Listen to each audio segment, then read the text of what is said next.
this week has taught me anything, it's that I am very, very proud to be a fan and a follower of the National Basketball Association and all of the players involved in that, because they, like, the events of Wednesday, when first and foremost the Milwaukee Bucks decided to essentially strike or boycott their Game 5 against Orlando Magic, set off a series of events around the sports world where sports essentially froze for a little bit. There was talks about whether the NBA season would continue because the rest of the games for the next few days were also postponed. They said that they wouldn't play. And it kind of just set off a string of events that has led to several meetings between the players and the owners, and it's just incredible that whilst being in a bubble, and I think oftentimes we underestimate the feeling of being in a bubble. Like, imagine being stuck essentially in your room, away from your family, hundreds of miles from your family in some cases, for weeks and weeks and weeks on end, just playing basketball. All of that pressure on you, and then turning on the news and seeing another black man, unarmed, shot 7 times in the back by the police. And you as a black man being there, already being tired because of what's going on, having to deal with that as well as the pressure of being in the bubble. I understand and I appreciate the fact that the strike initially wasn't like a premeditated thing. It was very much an emotional, knee-jerk response. But to be honest with you, I stand by them.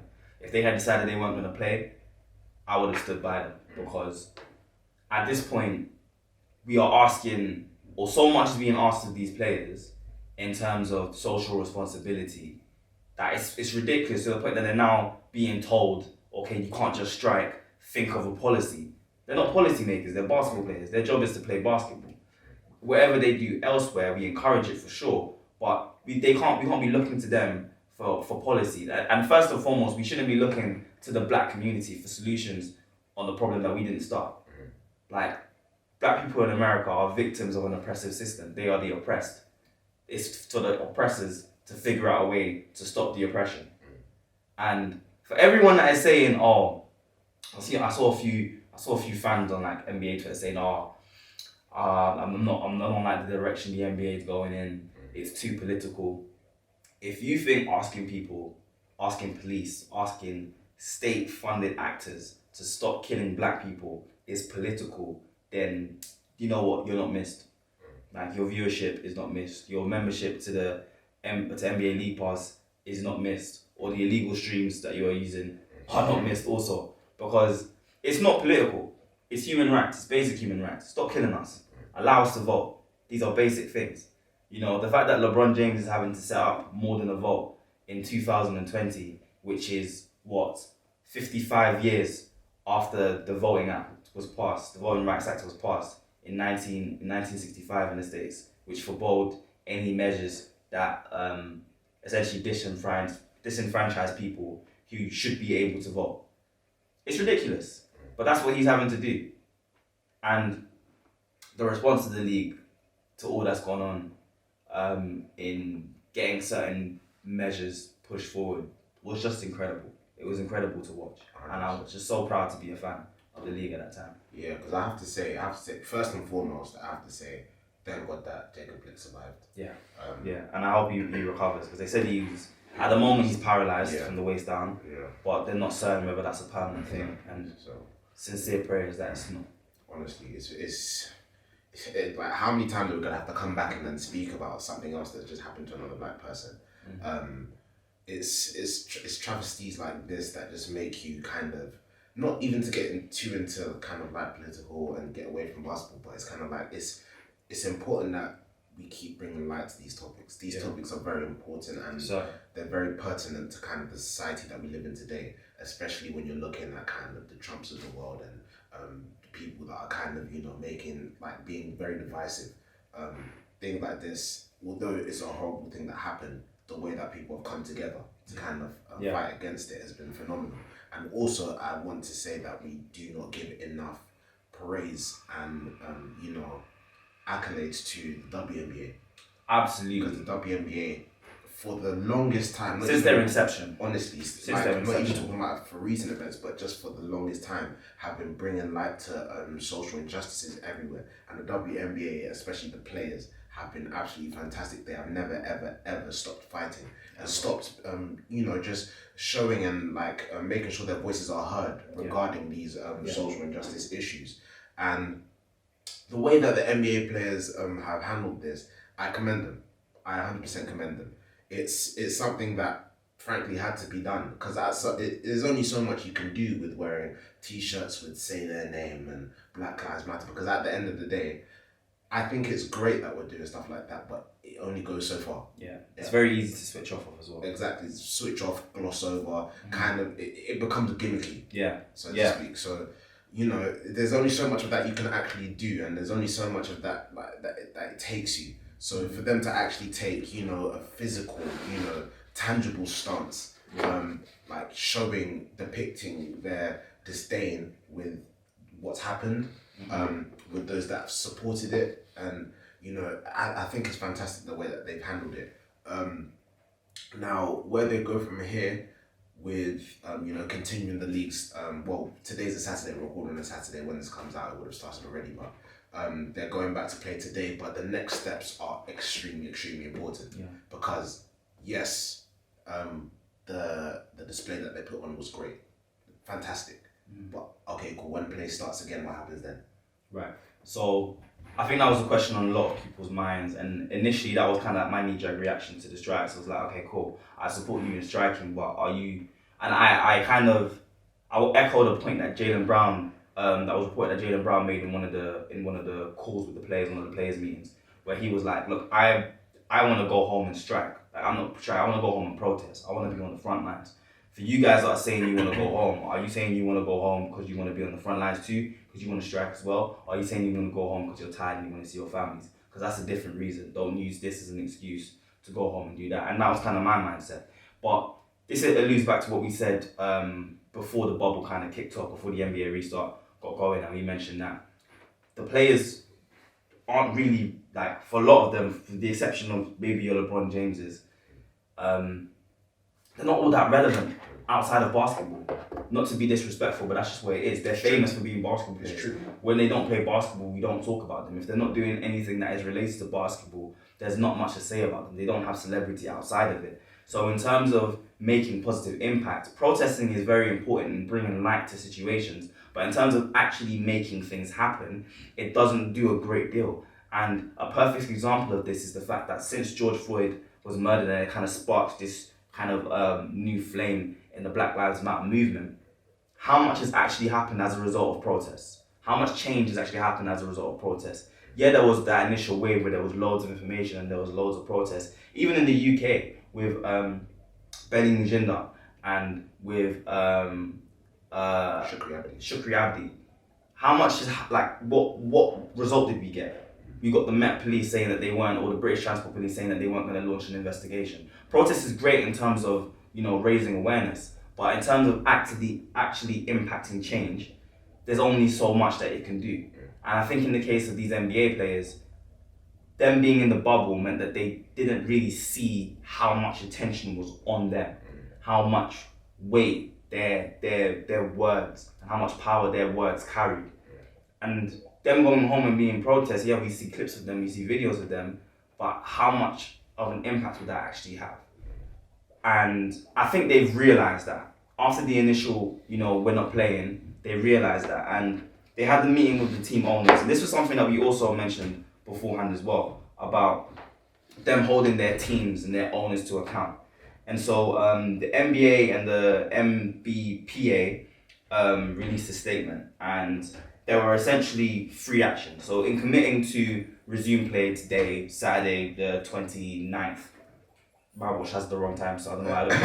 The 29th of August, they committed to resume play, and they also had 3 key points that they had in agreement with team owners, and it was that the NBA, and I'm reading it verbatim from the NBA app, and number 1, it says the NBA and its players have agreed to immediately establish a social justice coalition with representatives from players, coaches, and governors that will be focused on a broad range of issues, including increasing access to voting, promoting civic engagement, and advocating for meaningful police and criminal justice reform.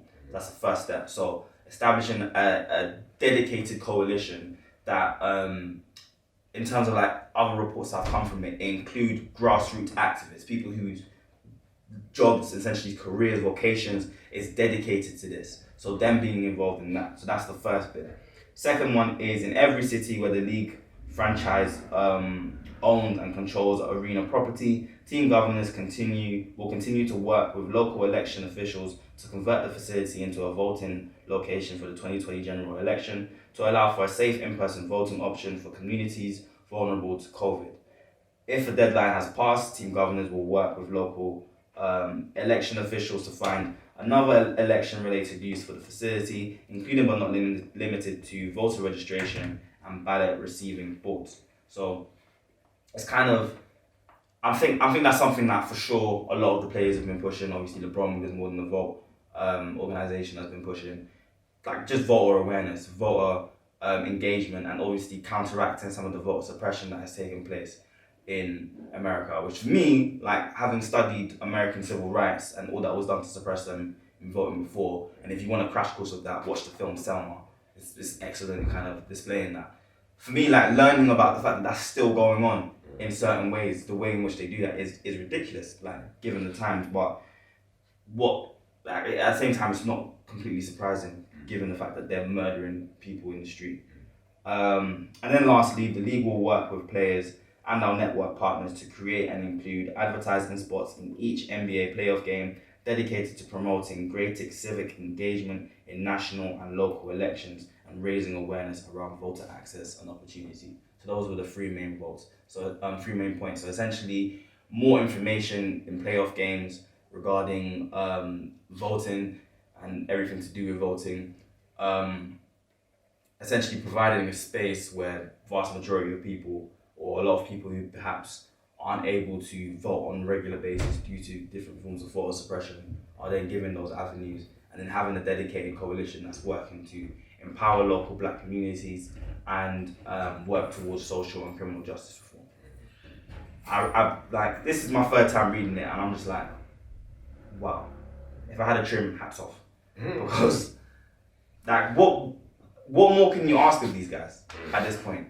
Like, so many of them already give so much of their money, and even if someone's on 40 million a year, them donating 1 million a year, it's still $1 million. Like, can you donate one? I can't donate $1 million. I ain't got $1 million to donate, bro.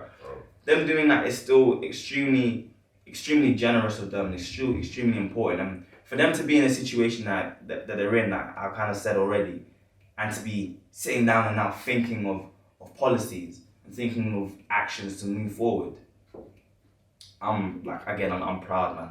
I'm proud, and you have to give special shout outs to Michael Jordan, who kind of acted as an intermediary in these talks, because obviously the Hornets aren't in the playoffs because they're terrible, but he was still being a player, being a legend, being the GOAT, and also being the only black majority owner in the league. He kind of acted as an intermediary.